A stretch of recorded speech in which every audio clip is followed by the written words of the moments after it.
Почитувани ви посакувам добре дојде во ова интервју кое што го правиме во рамки на емисијата Студио 10 и токму во ова интервју ќе разговараме заедно со извршната директорка на Сдруженијето Конект, Никица Кусиникова, токму во однос на донаторскиот кружок. Тема која што сме разговарале и досега неколку пати во оваа емисија и во разни емисии, впрочем на телевизија 24, но тема која што секој пат носи новитети и секој пат посочува на тоа како ние во ова општество заеднички можеме да бидеме одговорни, но како особено бизнисите да бидат одговорни. За тие кои што можеби не ги следеле претходните интервјуа, секако ќе навратиме малку на она што било дел од претходните кружоци, но и што впрочем представуваат тие. Никица, добре дојде. Добро ве најдов и добар ден и на гледачите. Како сте? Одлично, во подготовки за следниот донаторски кружок и многу ми е драго што еве денес можеме и на јавноста да им ја презентираме нашава идеја. Неколку пати веќе сме ја разговарале како што најави, но секогаш свежо, секогаш интересно, годинава повторно во живо. Турбо, веројатно, во овој период, некако сите настани почнаа да се случуваат по пандемијата, одеднаш се отвори општеството, се отворија и настаните. Предпоставувам дека сега враќањето во некоја нормала, значи и повторно враќање во нормала на сите чинители во општеството кои можат да бидат општествено одговорни или имаше ли затајување во тој дел додека траеше пандемијата? Па мислам дека пандемијата сите ги погоди тешко, и граѓаните, и граѓанските организации, и бизнисите, и на сите ни требаше време малку да си најдеме некоја нова нормала, да се прилагодиме на условите. Меѓутоа, како што знаеш, го зборувавме и минатиот пат донаторскиот кружок што го организиравме крајот на 2020, кој што беше во онлайн верзија. И тогаш респонзивноста, одговорот и на граѓаните и на компаниите беше голем. И успеавме да ги собереме и да го надминеме износот што ни беше планирано да го собереме на донаторскиот кружок, што покажа дека и во тешки времиња она што не крепи како заедница, како општество е солидарноста. И таа потреба едни со други да си помагаме и заеднички да ги пребродуваме сите предизвици кои што ни престојуваат. Сега веќе нам ни е одлично што повторно ќе може во живо да го организираме кружокот, затоа што сепак таа енергија, кога тие стотина донатори ќе се соберат во живо, споделуваат заеднички вредности и во живо ќе ги запознаат организациите на кои што ќе им донираме на кружокот, на вистина креира една посебна енергија, едно посебно доживување и баш ни е драго што ќе можеме во живо да го организираме годинава. Се чини дека светот се наоѓа во еден период каде што постојано живееме во рамки на некакви кризи, постојано живееме во рамки на предизвици кои што не обкружуваат од сите страни и постојано се посочува на потребата од добродетелство од страна на оние кои што имаат, кон оние кои што немаат, а чии што број некако и се зголемува токму поради таквите кризи. Значи, дали е тоа пандемијата, дали се тоа еве кризите од аспект на финансии, на енергетика и слично, но дополнително да речеме и од аспект на конфликтите кои што ги имаме низ светот како руско-украинската војна и во тој дел некако дали бизнисите во комуникација со кои што сте и општо одговорните компании чувствуваат можеби поголемо оптоварување, поголем товар, бидејќи еве и кажавте 2020 на крајот кружокот посочува дека сепак се надминуваат и оние проектирани суми, но дали чувствуваат и еден товар кој што им доаѓа повеќе? Секако дека го чувствуваат товарот, особено и помалите бизници ги погодуваат и порастот на цените и борбата да се задржат вработените, кои што се главен ресурс за многу од компаниите, а секако во ситуации на криза и на некоја, да речеме, непредвидлива иднина, многу е тешко да се планира и компаниите се под притисок. Меѓутоа, исто така, сите сваќаат и компаниите и ние како граѓани дека сепак мора и да вложиме и во останатите сегменти на општеството, дека не може да си го гледаме само нашиот бизнис, само нашата организација или нашиот дом како еден нуклеус кој што постои изолирано од она што се случува околу нас. И дека ако поддржуваме да на сите ни биде полесно и подобро, и да направиме некакви, како да кажам, суштински, долгорочни поместувања, дека така на сите си правиме да ни биде подобро, затоа што секоја криза нели има и почеток и крај. Прашањето е како и после тој првичен удар на кризата ќе излеземе и ќе продолжиме да се развиваме како општество и како заедници. И ништо не сме направиле ако тие кои што успеале да бидат просперитетни за време на криза си го гледале само своето добро и терале напред, а за себе сме ги оставиле да се влечат големи сегменти од општеството. Едноставно, такво општество, таква држава нема просперитет. И затоа е многу важно да сите заеднички ги го здружиме она што го имаме како ресурси и да вложиме во едно подобро утре и во пребродување на овие тешки периоди. Дали ова е вистинското време за солидарност? Дефинитивно, да. Секое време е време на солидарност, но се покажува, особено и сите истражувања тоа го покажуваат, дека во посиромашните држави и заедници тој сегмент на солидарност е многу поизразен, каде што луѓето повеќе директно во директен контакт си помагаат. И дури и кога немаат пари и материјални добра, си помагаат со споделување на тоа што го имаат. Па нели имаме мали заедници каде што заеднички се градат домови, заеднички се обработува земјиштето. Во богатите држави тоа давање и таа солидарност се искажува на малце по, ајде да кажам, можеби елитен начин, преку фондации, преку здружување на средствата за оставање на наследство за утре, и тоа е исто многу важен сегмент. Меѓутоа, солидарноста е она што ги крепи, што ја крепи заедницата. И тоа е нешто што ниедно богатство не може да го замени. И затоа е многу важно и ние преку овој донаторски кружок што ја негуваме таа култура и кај нас. Знаат ли кај нас компаниите што е солидарност и општествена одговорност? Бидејќи со многу години наназад, впрочем и Сдруженијето Конекти работи токму на тоа поле и во таа бранша на обучување, на едуцирање и така натаму, дали сакаат и дали учат? Па сакаат, да. Вообичаено сите истражувања ни покажуваат дека барем половина од компаниите редовно во текот на годината донираат. Вложуваат во заедниците, во сограѓаните. Другата половина најчесто не донираат затоа што никој не им пришол и не им побарал, што не значи дека не постои како потенцијал. И вообичаено она што гледаме е дека тоа многу зависи од вредностите што ги носи сопственикот на бизнисот, директорот, нели оној кој што ги носи одлуките, и дека ако тие се луѓе кои што се водени од вредности, на хуманост, на солидарност, дека тогаш и компанијата го следи тој пат и е доста отворена за поддршка и на граѓански организации, на граѓани, на нели за да се помогне и да се оди да се вложи во просперитетот на заедниците. Она каде што ние соработуваме со компаниите да го подобриме е малку пообмислен приод во тоа каде се донира. Она што нашите сознанија го покажуваат од нашата работа со компаниите и од истражувањата е дека компаниите најчесто, со исклучок на оние што се поголеми, даваат на барање. Значи, повеќе реактивно. Ако некој им побара, тогаш они во моментот ќе одлучат дали треба да донираат или не, дали ги имаат потребните ресурси и слично. Она што ние се обидуваме да го изодиме со компаниите е тој процес на обмислено донирање.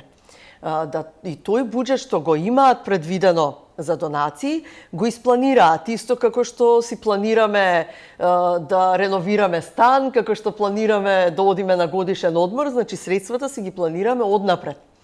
И малце проактивно гледаме, сега со ова што го имам, колку и да е тоа малку, што сакам да променам. Каде нашата компанија реално може да направи најголема промена.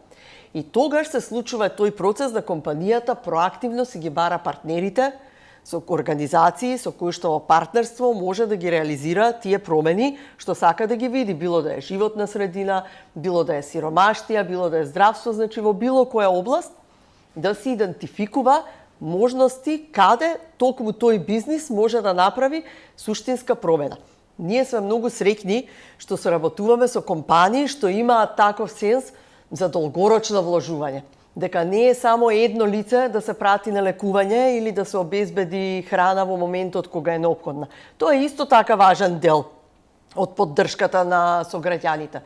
Меѓутоа, особено за компаниите, а и за нас како граѓани е важно да вложуваме и во решенија, да вложуваме во иницијативи кои што на повеќе луѓе одеднаш ќе им го решат проблемот. А не еден по еден, оти не можеме еден по еден, само крпиме дупки, не решаваме суштинската инфраструктура. Годинава компаниите Фармахем, Евана и Шпаркасе ќе го удвојат износот кој што граѓаните ќе го донираат на донаторскиот кружок и на тој начин стануваат партнери на граѓаните и ни помагаат полесно да стигнеме до оние износи кои што им се потребни на трите организации. Да, тоа секако ми одговори веќе дел од прашањето што се однесуваше на еден дел од вашиот слоган од паролата, освен да донираше љубов, што е многу јасно што значи, но придружи се, испланира и донира. И делот планира и баш ми беше како прашање и ми го одговори во тој поглед. Но ме интересира еден дел, еве, кога веќе зборуваме за компаниите и преку оваа емисија и ги обучуваме и едуцираме, да речеме, дали, да речеме, компанијата, која и да е, треба да испланира, да речеме, да донира во сектор во кој што таа работи, значи во нејзината бранша, или не мора, може да донира каде било. Дали е тоа важно, тој аспект? Нужно не мора. Некогаш тоа се наметнува како како природен начин како компанијата да вложи. Да. Па и не само тоа, туку имаат моќни алатки, например IT компаниите во голем дел вложуваат во заедницата преку креирање на непрофитни софтвери, решенија, поддршка за организации кои што ќе олеснат, например, пристап до здравствени услуги во рурални средини, пристап до лица со попреченост, до она што се случува во светот, до информацијата која што им е потребна. Значи, природно, затоа што таа индустрија во која што се наоѓаат е податна за таков тип на вложување во заедницата. Но и тоа е еден стратешки, да речеме, приот. Но не нужно компанијата мора да вложува само таму во полето каде што делува. Туку, напротив, може да сваќа честопати компанијата дека обкружувањето во кое што таа делува е подеднакво важно. И дека ако немаме здрави граѓани, квалитетно образование, не само од аспект на тоа дека тие ни се утре можеби потенцијални вработени, туку тие се утре и едуцирани потрошувачи на наши производи ако произведуваме нешто што е со висок квалитет. Исто така, многу компании сваќаат дека без вложување во културата, во уметноста, ќе го изгубиме она ткиво кое што не прави она што сме како нација, како заедница, како споделена култура и традиција и дека е неопходно и во тоа да се вложува, иако директно не нужно е поврзано со браншата. Ако е така, веројатно никој во археолошки истражувања нема да вложува, а тоа несомнено е подеднакво важно, како и многу други аспекти во општеството. Така што компанијата сама ќе си одреди каде е тој простор каде што за неа е најсоодветно да се вклучи. Ама важно е да пројде низ тој процес и да осознае. И она што е особено важно е да знае каде нема да поддржува и каде и се границите. Аха, добро, значи постои и таква... Секако. И тоа е многу важно за секоја компанија да си го одговори. Кои се тие теми или тој тип на донации кои што не се едноставно погодни за нашата компанија, затоа што тоа ќе го олесни товарот на компанијата кога ги носи одлуките. Затоа што многу од компаниите, посебно поголемите, секојдневно се изложени на барања. Да, тоа сакав исто да прашам во делот токму и на тоа мислев и преска кога велев за товарот, за притисокот, дека тие барања веројатно и се зголемуваат овој период. И се зголемуваат, особено од граѓани, секако и од организации, од спортски клубови, од институции. Значи, постојано се компаниите, особено големите, изложени на вакви барања и честопати тие се наоѓаат во една, како да кажам, паника и притисок дека не можат да одговорат на се и им е тешко да одлучат, да пресечат каде и што ќе вложат, особено бидејќи тоа не им е на нив примарна улога. не е примерна улога на компанијата да донира. Незината примерна улога е да креира додадена вредност во општеството од аспект на добра, на услуги кои што ќе ни ги понуди, на вработување, на раст економски, така што донациите се на некој начин спореден сегмент од работењето на компанијата и заради тоа честопати се е растргната затоа што многу време треба да посвети на менаџирање и администрирање на тие барања што ги добива. А кога компанијата точно ќе знае и ќе има проактивен приод кога и каде сака да вложи и каде нема, во кои области нема да вложува, тогаш многу полесно е да се носат и тие одлуки на компанијата ќе биде многу појасна сликата какви влијанија и позитивни промени прави преку својата филантропија. Дали постои секој пат дилема и веројатно, предпоставувам дека е често поставувано прашање од аспект на тоа колку е доволно за донирање? Колку имате, толку е доволно. Воопшто... Тоа може би генерално повеќе граѓаните го прашуваат, кои што сакаат да дадат, ама сепак граѓанин како индивидуа е многу поразлично од компанија. Секој треба да даде онолку колку што чувствува во моментот и колку што му дозволува својата моменталните... Толку така. Бидејќи донирањето е нешто што треба да се прави со задоволство, треба да се прави од внатре, од некој порив, дека јас како граѓанин или јас како компанија сум дел од ова заедничко нешто. И дека преку својата донација помагам да изградиме подобро општество. Секако, ако јас имам на располагање 200 денари, само по себе не можам да направам чуда. Меѓутоа, затоа постојат ваквите настани, како донаторскиот кружок, каде што се здружуваме 100 граѓани, каде што и 200 денари значат многу, каде што не е битно дали некој ќе даде 200 денари, дали ќе даде 1000 денари, сите ги здружуваме тие донации и заеднички собираме износ кој што веќе ќе заврши работа и ќе им помогне на 3 организации на вистина да ја направат промената која што сакаме да ја видиме. Сега тоа ми беше следно. Во повикот велите да донираме заедно за да го подобриме животот на жените соочени со насилство, децата со попреченост и да инвестираме во нови генерации млади што ќе градат сплотени заедници. Дали ова наговестува во однос на организациите? Секако да, ги наговестува темите за кои што ќе донираме годинава. Пред секој кружок имаме отворен повик, на кои што организации се пријавуваат и ние од организациите кои што се пријавиле, иницијативниот одбор одбира 3 организации за кои што смета дека имаат потенцијал со средствата кои што ги собереме да направат нешто. Исто така внимаваме да тоа се организации кои што споделуваат своји извештаи на веб страните, на Facebook, значи на социјалните медиуми, дека ако некој од членовите на кружокот сака да провери кои се овие организации, дека ќе најде за нив соодветна информација, ќе се информира и пред да дојде на кружокот. Годинава имаме 3 одлични организации. Тоа се колективот Ветерница, Националната мрежа против насилство врз жените и семејно насилство и Центарот за младински активизам КРИК. 3 организации, трите со посебен фокус.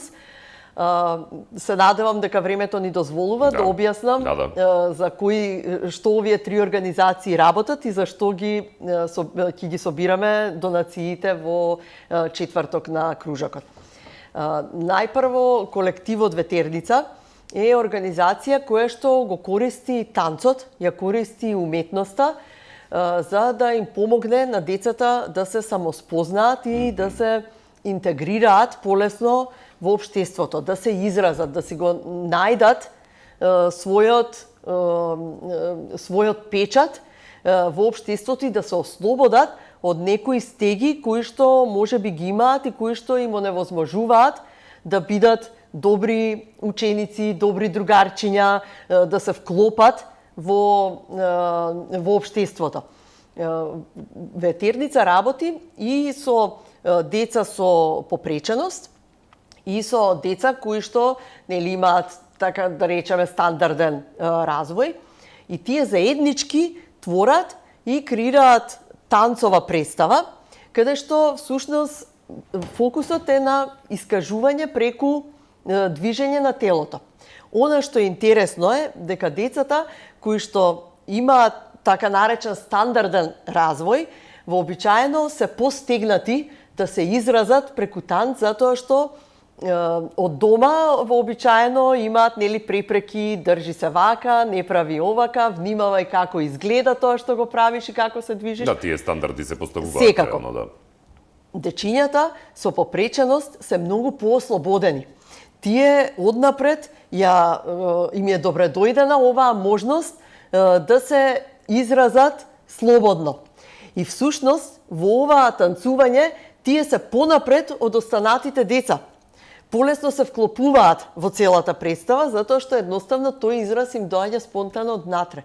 И тие ги поттикнуваат и ги учат другите деца како да се ослободат од тие стеги и бариери и како заеднички да креираат една прекрасна танцова представа. На донаторскиот кружок донациите ќе ги собираме за да може да организацијата заедно со децата се креатори, да направат филм кој што тоа што они го работат во Ветерница ќе може да го видиме и сите ние, ќе биде достапен и на пошироката јавност, а децата сами го креираат и ќе го изработат филмот.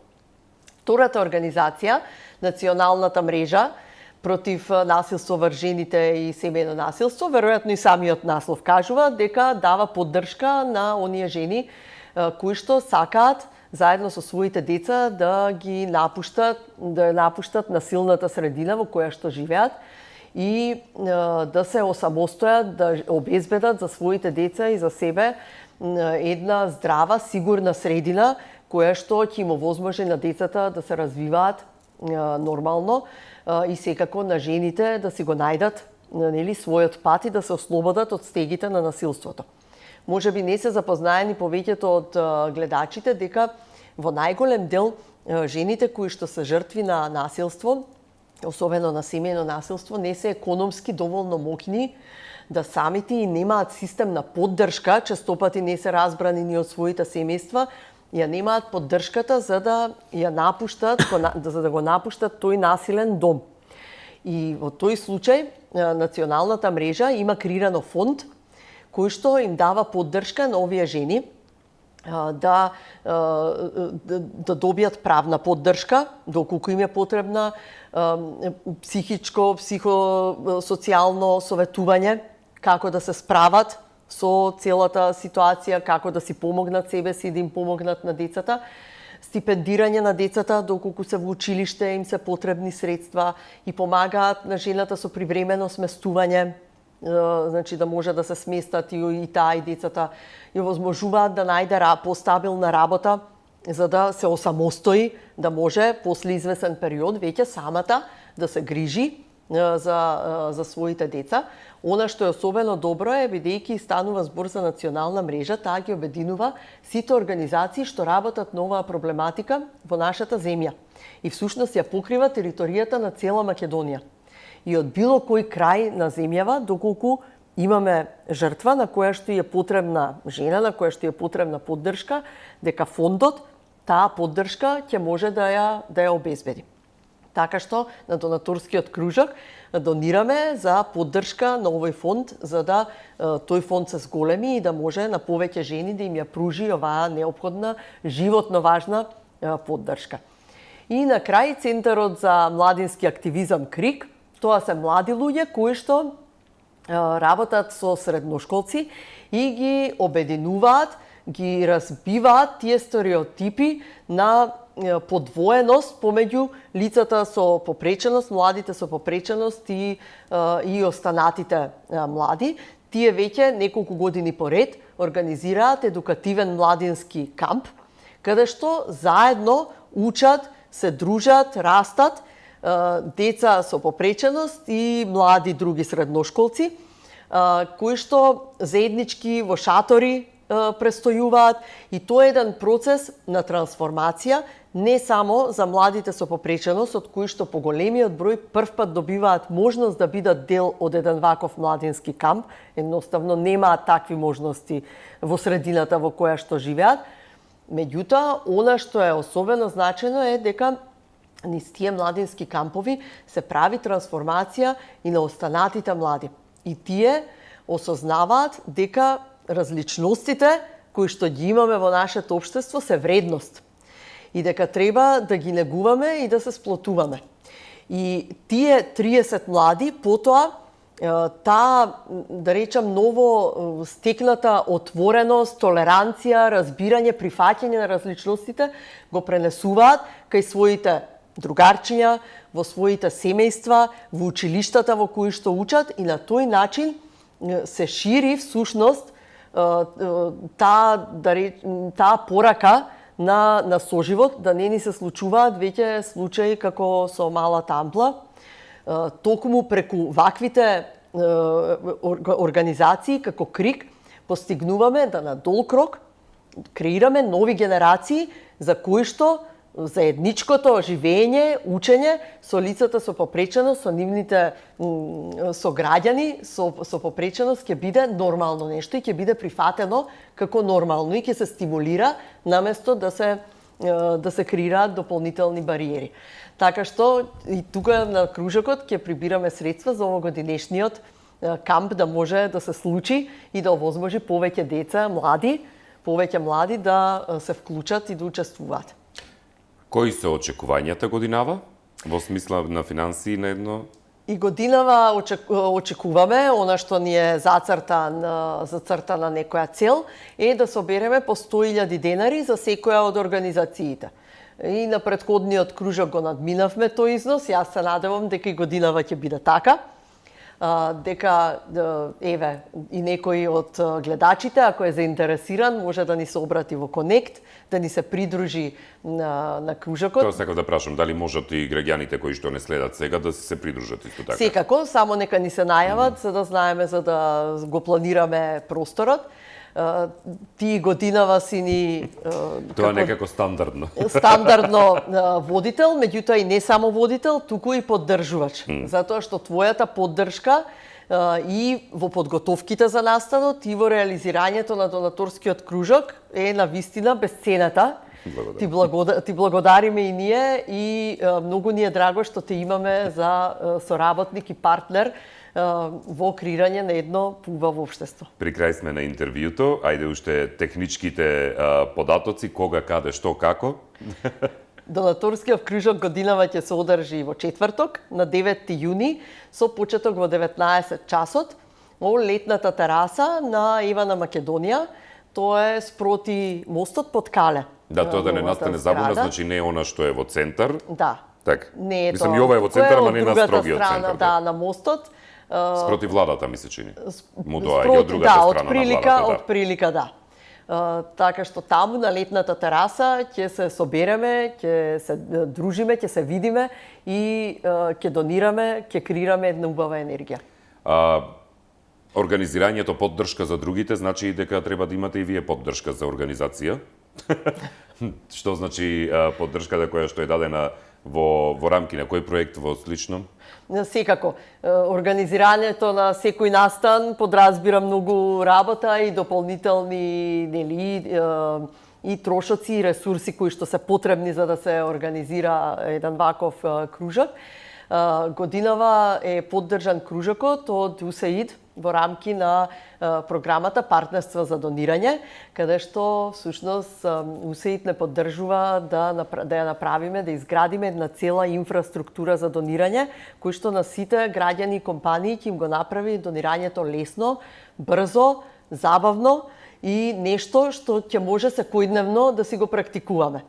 Исто така сме поддржани од програмата Civica Mobilitas, која што ја поддржува целата наша годишна програма и за тоа сме и благодарни и на Civica Mobilitas и на УСАИД за поддршката.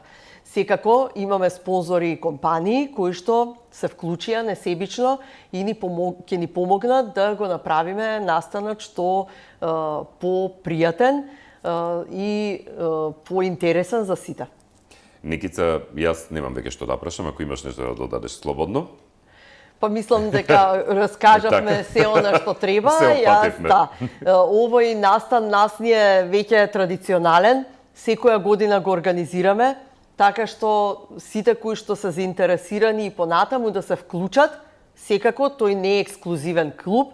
Напротив, наменет е за секој граѓанин кој што сака да почувствува дека заедно со другите прави нешто добро. Само уште нешто заборавив Ептен за крај кратко. Дали организациите потоа си даваат податоци и објаснувања за тоа како ги потрошиле парите кои што ги донираат? Секако. Граѓаните Ние ги компании. следиме, ние како Конек Не е ги тоа следиме. дека еве ги парите Така и е. завршува приказната. Никако не е така. Тие се имаат обврска уште кога сме ги одбрале за кружокот, се обврзуваат дека ќе споделат информација за тоа што е направено, како тие средства што ги добиле граѓаните се потрошени и нели да известиме за резултатите. Ние потоа со информациите од сите три организации ги информираме луѓето кои што биле дел од кружокот. Ја споделуваме информацијата, споделуваме приказни од влијанието што секоја донација што сме ја дале било постигнато врз животите на тие за кои што сме донирале. Никица, благодарам за издвоеното време за ова интервју. Ви благодарам и вам на одвоеното време во емисијата. Почитувани гледачи, вие останете со Телевизија 24, ние продолжуваме и понатаму.